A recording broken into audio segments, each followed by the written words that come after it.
Hi friends, മൗനരാഗത്തിൻ്റെ ഇന്നത്തെ എപ്പിസോഡിലേക്ക് എല്ലാ കൂട്ടുകാർക്കും സ്വാഗതം. അപ്പോൾ ഇന്ന് കാണിക്കുന്ന ജയിലിൽ വിക്രം ഇങ്ങനെ നിൽക്കുക കേട്ടോ. അപ്പോൾ രാഹുൽ അങ്ങോട്ട് വന്നിട്ട് ചോദിക്കുകടാ, നിനക്ക് വിഷമമുണ്ടോ മരണത്തിന് പോകാത്തതുകൊണ്ടെന്ന് ചോദിക്കുമ്പോൾ എനിക്ക് വിഷമമൊന്നുമില്ല, നിങ്ങളുടെ മരുമകനാണ് ഞാൻ പോകാത്തതിൽ കിടന്നിട്ട് കുറ്റപ്പെടുത്തിക്കൊണ്ടിരുന്നതെന്ന് പറഞ്ഞപ്പോൾ ഞാൻ അവനെ മരുമകനായിട്ടൊന്നും കണ്ടിട്ടില്ല എന്നൊക്കെ പറയുകയാണേ.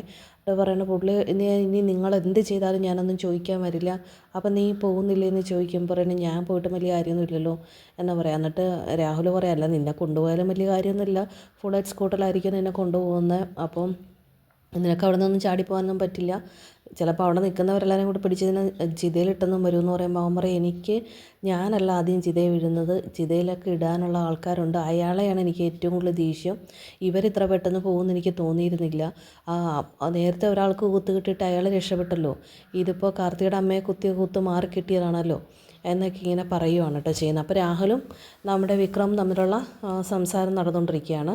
വിക്രം പറയുക, പെണ്ണുങ്ങളെ വെറുക്കാൻ പഠിപ്പിച്ച അച്ഛനാണ് ഇപ്പോൾ അവരുടെ കൂടെ നിൽക്കുന്നതെന്ന് പറഞ്ഞിട്ട് പോവാണ് കേട്ടോ. ഇവൻ അങ്ങ് പോകുന്ന സമയത്ത് രാഹുൽ ചിരിക്കുവാണ് കേട്ടോ. രാഹുലിനൊരു സന്തോഷമാണ് ആ കാണിക്കുന്നത്. പിന്നെ അടുത്തതായിട്ട് കാണിക്കുന്നത് കാദംബരിയാണ്. കാദംബരി ആകെ വിഷമിച്ചിങ്ങനെ ഇരിക്കുവാണ്.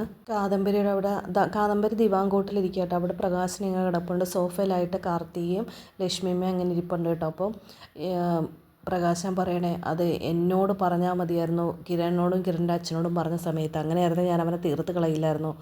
അപ്പോൾ ലക്ഷ്മിയും പറയും, ഞാൻ എൻ്റെ ആൾക്കാരെയും കൂട്ടിയിട്ട് ഹോസ്പിറ്റലിൽ ചെന്നത് ആ സമയത്തല്ലേ അവൻ രക്ഷപ്പെട്ടതെന്ന് പറയുമ്പോൾ കാർത്തിക പറയാതെ ഇനി സൂക്ഷിക്കണം, ഇനി ആരുടെയൊക്കെ ജീവൻ അവൻ എടുക്കുമെന്ന് അറിയില്ല എന്ന്. കാദംബരി കരഞ്ഞ് കലങ്ങിയ മുഖവുമായിട്ടിരിക്കുവാണേ.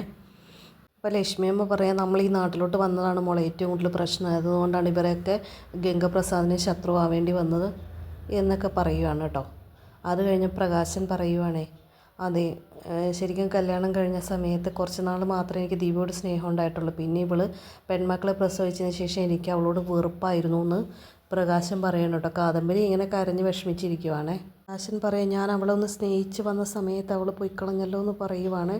അപ്പോൾ ലക്ഷ്മിയമ്മ പറയുക, കാദംബരി മോള് വേണം കല്യാണിയെ ആശ്വസിപ്പിക്കാനെന്ന് പറയുമ്പോൾ കാദംബരി പറയുക, എന്ത് പറഞ്ഞ് ആശ്വസിപ്പിക്കുക, കുറച്ച് ദിവസങ്ങൾ വെള്ളം പോലും ചിലപ്പോൾ അവൾ കുടിച്ചു എന്ന് വരില്ല, കാരണം 10-22 വയസ്സ് വരെ അവൾക്ക് ജീവൻ അമ്മയായിരുന്നു, അവളുടെ അമ്മ മാത്രമല്ല ദൈവം കൂടിയായിരുന്നു.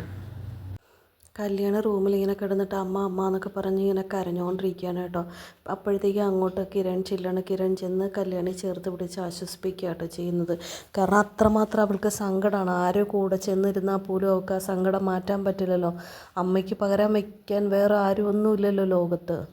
കിരൺ പറയുക, കല്യാണി സമാധാനിക്കുന്നു പറയുമ്പോൾ കല്യാണി പറയുക, എൻ്റെ അമ്മ മരിച്ചതല്ലേ, എൻ്റെ അമ്മയെ കൊന്നതല്ലേ എന്ന് പറയുമ്പോൾ കിരൺ പറയുക, എടി കൊന്നവരെയൊന്നും ഞാൻ വെറുതെ വിടില്ല, അവരെയൊക്കെ ഞാൻ കൊന്നുകളോ. അപ്പം എന്നിട്ട് അവൾ കല്യാണി ചോദിക്കുക, അല്ലേ കൊന്നവർക്ക് പകരം കൊന്നിട്ട് കാര്യമുണ്ടോ, അമ്മ തിരിച്ചു കിട്ടില്ലല്ലോ, അത് ശരിയല്ലേ, പോയാൾ പിന്നെ തിരിച്ചു വരില്ലല്ലോ.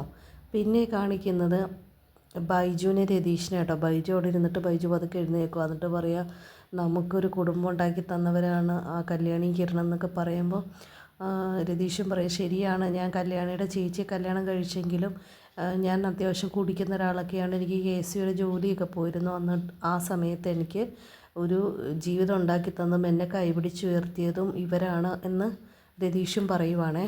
രതീഷ് പറയുവാണ്, അവനെ ഗംഗപ്രസാദിനെ ഇല്ലാതാക്കാൻ എനിക്കൊരു പേടിയില്ല, അവൻ്റെ കയ്യിൽ എത്ര വലിയ ആയുധങ്ങളുണ്ടെങ്കിലും എന്ന് പറയാം. ബൈജുവും പറയാണ്, ശരിയാണ് കളിയ, അതെനിക്കും പാടില്ല, എൻ്റെ തൊട്ടടുത്ത് നിന്നാണ് ആ വിഷപ്പാമ്പ് രക്ഷപ്പെട്ട് പോയതെന്ന് പറയുകയാണേ. സഞ്ചയനം കഴിഞ്ഞ് അസ്ഥി നിമഞ്ജനം ചെയ്യണത് വരെ ഇവിടെ എല്ലാവരും ഉണ്ടായിരിക്കണം, ആരും എങ്ങും പോകരുത്.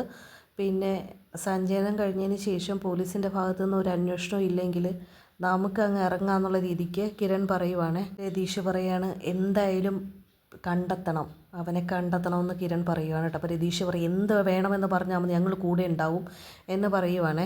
കിരൺ പറയാണ്, നമ്മുടെ കാർത്തിയുടെ വീടിനടുത്തൊക്കെ ശരിക്കും പറഞ്ഞാൽ അച്ഛൻ്റെ കുറേ ആൾക്കാരുണ്ടായിരുന്നു, പക്ഷെ അവൻ എങ്ങനെ വെട്ടിച്ചു വന്നു എന്ന് മാത്രം മനസ്സിലാവണില്ല എന്ന് പറയുവാണേ.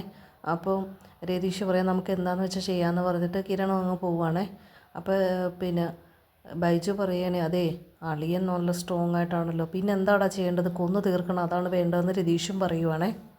ലക്ഷ്മിയമ്മ ഒരു കപ്പ് ചായയായിട്ട് കാർത്തിക് കൊണ്ടുവന്ന് കൊടുക്കട്ടെ, മോളെ ഇതെങ്കിലും ഒന്ന് കുടിക്കുന്നു ചോദിക്കുമ്പോൾ കാർത്തിക് ചോദിക്കും, അമ്മേ കല്യാണി വല്ലതും കുടിച്ചോന്ന് ചോദിക്കുമ്പോൾ ഇല്ല അവളൊന്നും കുടിച്ചില്ല, അതൊന്നും കുടിക്കില്ല മോളെ, ഇപ്പോൾ ഒന്നും കൊടുക്കണ്ട എന്ന് പറയുകയാണ്. എന്നിട്ട് കാർത്തിക പറയാം നമ്മൾ വന്നത് കൊണ്ടാണല്ലോ കിരണും കല്യാണിക്കൊക്കെ ഈ ഒരു അവസ്ഥ വന്നതെന്ന് പറയുകയാണ്. എന്നിട്ട് പറയും അവൻ മരണവീടായതുകൊണ്ട് ഇവിടെയാണ് കയറി വരാൻ സാധ്യതയുണ്ട്, കയറി വന്നാൽ സാധ്യതയില്ല, എനിക്ക് മരണത്തെ പേടിയൊന്നുമില്ല, എൻ്റെ നെഞ്ചിൽ അവൻ്റെ കത്തി കയറുന്നതിന് മുമ്പ് എൻ്റെ ജീവൻ പോലും വേണ്ടിയില്ല, അവൻ്റെ നെഞ്ചിൽ ഞാൻ കത്തി കുത്തി ഇറക്കുമെന്ന് പറഞ്ഞിട്ട് അത്രയും വൈരാഗ്യവും ആശയിലും കേട്ടോ കാർത്തികയെ സംസാരിക്കുന്നത്.